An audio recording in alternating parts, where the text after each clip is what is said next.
Quelle est la place de la lutte antidopage dans les courses hippiques?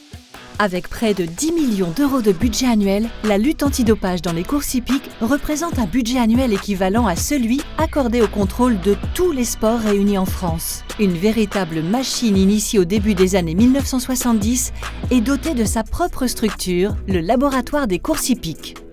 Les courses hippiques font partie des disciplines les plus contrôlées en France.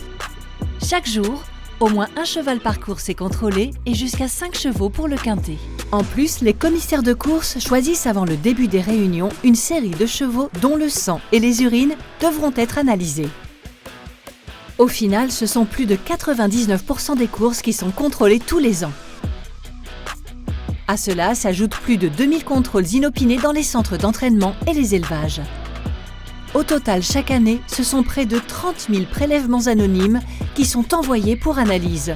Ils sont identifiés seulement par un numéro afin de garantir une impartialité totale.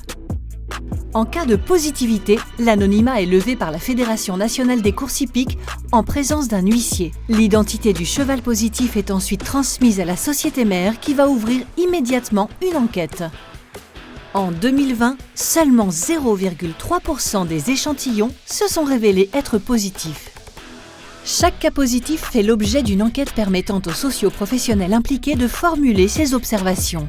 Lorsqu'une infraction est constatée, les commissaires prononcent les sanctions. La disqualification du cheval est systématique avec perte des allocations, des amendes peuvent aller jusqu'à 100 000 € et des suspensions d'agrément peuvent être prononcées.